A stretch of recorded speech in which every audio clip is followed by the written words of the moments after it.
What's up guys, back with another Borderlands 2 video, and today I figured I could go ahead and discuss some areas where I think Borderlands 2's loot and farming system failed and how I think Gearbox could possibly improve on it for Borderlands 3. Now before we start, this video isn't necessarily meant to bash anybody, but I do want to discuss some issues that I and possibly others have with Borderlands 2's loot system. I will be discussing some things that I think Borderlands 2's loot system did right, then I will talk about areas where I think it fell short, and then give some opinions on how I think it could be improved upon in the future.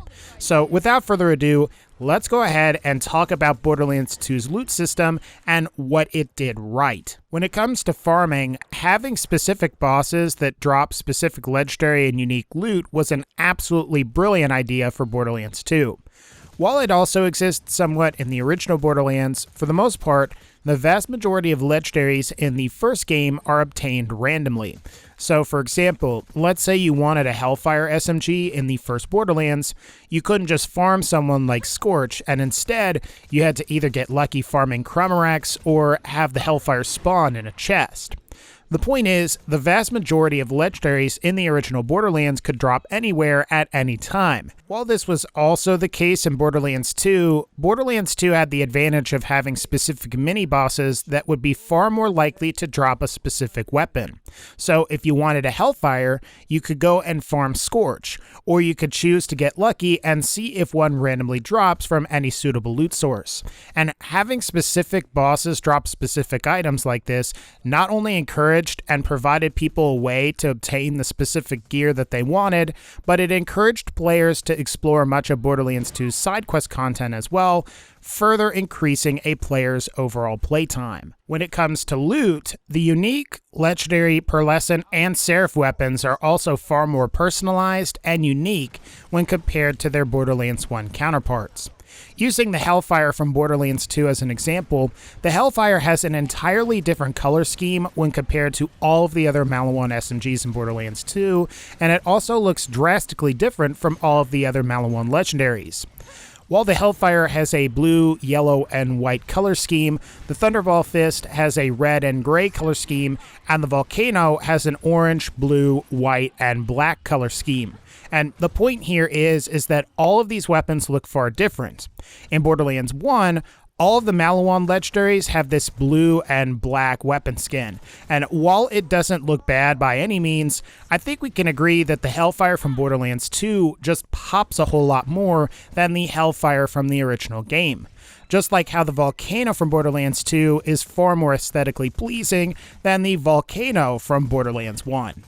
While some of the DLC weapons for Borderlands 1 do look far more personalized, most of the vanilla weapons look fairly generic in the sense that all Atlas weapons are this shiny white color, all Torg weapons are black, all Maliwan weapons are blue. You get the idea. My point is that there are very few weapons in the very first Borderlands that pop visually, and most of them are from the game's DLC. To go along with what I just discussed, many of the unique, legendary, pearlescent, and seraph weapons were also functionally unique from the rest of the weapons in Borderlands 2. As an example, something like the Sandhawk acts radically different from other doll SMGs. Or in the case of shotguns, the Sword Explosion is far different from other E-Tech splat guns. In the first Borderlands, legendary weapons usually just had upgraded stats, and I think a great example of that is the Bulldog from Borderlands 1, which was a shotgun that could have a magazine size of 20, while other shotguns may have only been capable of just 12-round magazines. That's not to say that there weren't weapons with unique effects in the first Borderlands, because there were, but in many cases, legendaries simply had better stats or traits that were very similar to other weapons. But again, I feel like I need to reiterate that Borderlands 2's loot system wasn't a total failure or anything, and there were many great, if not brilliant, design choices that were made. However, with this said, let's discuss some of the issues with Borderlands 2's loot and farming systems. I would say one of the biggest issues with Borderlands 2's loot system is that it lacks some of the chaos that the original Borderlands 1 loot system had. In Borderlands 2, all weapons are defined primarily by their weapon barrel. So for example, a Sandhawk is a Sandhawk because it has the Sandhawk weapon barrel for doll SMGs. Or the Sword Explosion is the Sword Explosion because it has the Sword Explosion barrel for Torg shotguns. This is the case with every unique, legendary, pearlescent, and seraph weapon in Borderlands 2, and while the Fremington's Edge has a unique Hyperion scope, the vast majority of other weapons in Borderlands 2 are defined primarily by their weapon barrel. This wasn't the case in the original Borderlands. While weapon barrels could define a gun, other weapon parts like the body, magazine, scope, or accessory could define the weapon, and as you might guess, this allowed for significant variation among specific legendary weapons. One time you might get a bulldog that's fairly standard, however another time you could get a bulldog that spawns with the Carnage barrel and is essentially a 20-round rocket launcher. In very rare cases, you could also get two different unique, legendary, or pearlescent parts to combine together, creating what is known as a hybrid weapon. While only 9 or 10 hybrid weapons exist, these weapons had very interesting properties, and in some cases, hybrid weapons ended up being far better than the original weapons that they were based on. The most famous hybrid is the Ajax Ogre, however there were other good ones like a cross between the Bone Shredder and the Tediore Savior, which is basically just a Bone Shredder variant that regenerates ammo, the Dove and the Hornet, which gave the Hornet infinite ammo, the Nemesis and the Invader, which mixes the properties of both weapons, and the Chiquito Amigo and the Protector, which gave the Chiquito Amigo some ammo regen.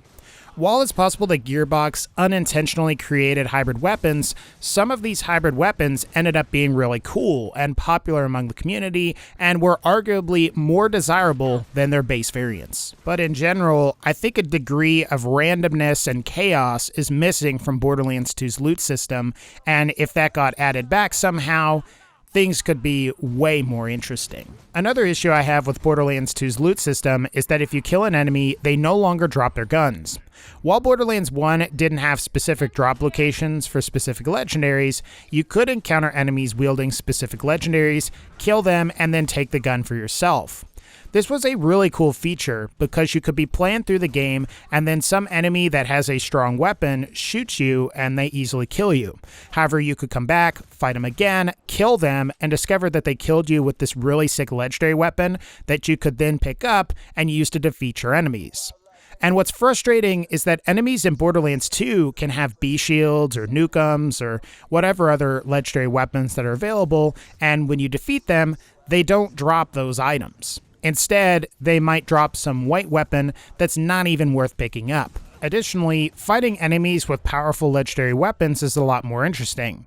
You may occasionally see some crazy projectiles flying towards you in Borderlands 1, where you will rarely, if ever, have this happen in Borderlands 2. Instead, most enemies in Borderlands 2 are relegated to these white, non-elemental weapons that seem to just do a lot of damage. I suppose this was done to not wear out the Xbox 360 and PS3 at the time, but still, having wacky projectiles flying at you all the time makes combat both more challenging and more interesting. Also, as far as loot is concerned, most DLC rarity weapons aren't really worth it. While there are some good pearlescent guns like the Butcher, Becca, and Avenger, and there are also some good Seraph weapons like the Interfacer, Tattler, and Omen, there are simply too many of these weapons that are just awful. Pearlescent weapons should be a step above legendary weapons, and while some like the Becca are, most of them are largely inferior to their legendary counterparts. Even worse, many pearlescent weapons have generic weapon skins and not the personalized skins that we see on many of the legendaries from the base game. As far as Seraph weapons are concerned, while the Seraph weapons tend to be a little more personalized, most Seraph weapons are simply not as good as their legendary counterparts. And I think a great example is something like the Actualizer SMG, which is supposed to be the sister weapon to the legendary Bitch SMG, but isn't even worth picking up because the crit damage is so poor. There are also some exceptionally awful Seraph weapons, which include things like the Retcher and the Devastator. Why even farm for the crystals to acquire these weapons when the weapons themselves suck? Especially when these Seraph crystals could only be farmed on the game's highest difficulty. As far as farming is concerned, I think one of the common themes with Borderlands 2 is that more often than not, the struggle to complete something really difficult isn't often worth the abysmal rewards that you might get. For example, completing an OP8 Destruct Peak run will guarantee that the player gets a Generation 1 pearlescent weapon. While this guarantees the possibility of getting something good, like the Butcher, Avenger, Sawbar, or even the Stalker, you also have the possibility of getting something absolutely terrible, like the Unforgiven, Bearcat, Storm, or Tunguska. On some level, you have to ask yourself if taking the time to do a complete Digistruct Peak run on OP8 is really worth it, if you're going to get these terrible weapons that drop. Or why even do Digistruct Peak when you can simply farm loot midgets in the Wildlife Exploitation Preserve and get these exact same pearlescents? I think another criticism that's worth making is how Seraph crystals were largely handled. Originally, it was possible to obtain Seraph crystals in true Vault Hunter mode, and pretty much all of the Seraph gear could be purchased from the Seraph vendors this way. However, when Ultimate Vault Hunter mode was released, you could no longer farm Seraph crystals in true Vault Hunter mode, and for some of the better Seraph items, you actually had to farm specific bosses in order to acquire loot that you could previously just purchase. While I suppose this was done to give the player base a reason to farm some of the more obnoxious raid bosses like Veracitus, I imagine this pissed off a lot of people at the time. Before, you could just fight Pyropede or Hyperius to acquire crystals to purchase your interfacer. However, now you actually have to fight Veracitus, who is far more difficult. On the one hand, while I get why GEARBOX chose to make Seraph crystal farming exclusive to Ultimate Vault Hunter mode, especially since you could probably get to like level 61 or 72 and then go back and massacre level 50 raid bosses for their crystals, I think it was a terrible idea to force people to farm Veracitus or some of the other more annoying raid bosses for gear that they could previously just purchase. It was just adding an unnecessary challenge when the challenge didn't previously exist. When it came to farming legendaries, the worst thing was probably how low drop rates were for legendaries, and even if you managed to get a legendary weapon to drop, you could occasionally get legendaries that drop through the floor. While I will admit that GEARBOX did eventually fix the absurdly low drop rates, they didn't do this until after Borderlands the pre-sequel had released. So for the first 2 to 3 years of Borderlands 2's life, you could be farming a boss for hours only to have a legendary drop and then have it fall through the floor. As far as I'm aware, to this day, you can still have loot fall through the floor. So even if GEARBOX had no intention of buffing the drop rates, they could have at least done something to prevent loot from falling through the floor. But it's now time that we discussed how could GEARBOX improve things for Borderlands 3. Well, as far as the loot system itself is concerned, I think GEARBOX needs to add a little more randomness or chaos back into how drops work. While it might be nice to have maximum control over what weapons specifically drop, I think what people liked about Borderlands 1 is how complex the loot system was, and the interesting variations that resulted from various weapon parts mixing together. And if you ask me, I think people are more likely to farm for the same weapon over and over if they can get all of these crazy, individually different, unique variations of the same weapon. So maybe one time you get a 20-round shotgun that fires rockets, and maybe another time you get a normal shotgun. I also think if an enemy is carrying a valuable weapon, the player should get that specific weapon upon killing that enemy. And that was something that was extremely satisfying in the original Borderlands, and it was a shame that it didn't return in Borderlands 2 or even the pre-sequel. I also don't see this being a problem since Borderlands 2's damage reduction system is designed in a way that requires the player to pick up new weapons every 3 to 4 levels or so. So why not present players with more opportunities to get legendaries more often? As far as Seraph crystals go, leaving the system as it was previously would have been the better decision. If you offer people a way to get a specific item, you should either make it easier to obtain that same item in the future or do nothing. Who cares if somebody is going to farm Pyropede for easy crystals and then use those crystals to buy an interfacer? In general, I think more care should be put into how pearlescent rarity weapons are designed. I would rather have less pearlescent weapons overall rather than have any pearlescents that are bad, and perhaps it would be best to include some pearlescent weapons in the vanilla game and then include more in DLC. That way, some kind of expectation is set among the player base of how powerful pearlescents should be. After all, if pearlescents are better than legendaries, every pearlescent should be more valuable and more powerful than all of the legendaries. Or maybe at the very least, there should be a good reason why you would want to use a pearlescent weapon over the most powerful legendaries in the game. I also think that great care should be taken to ensure that loot drops aren't falling through the floor.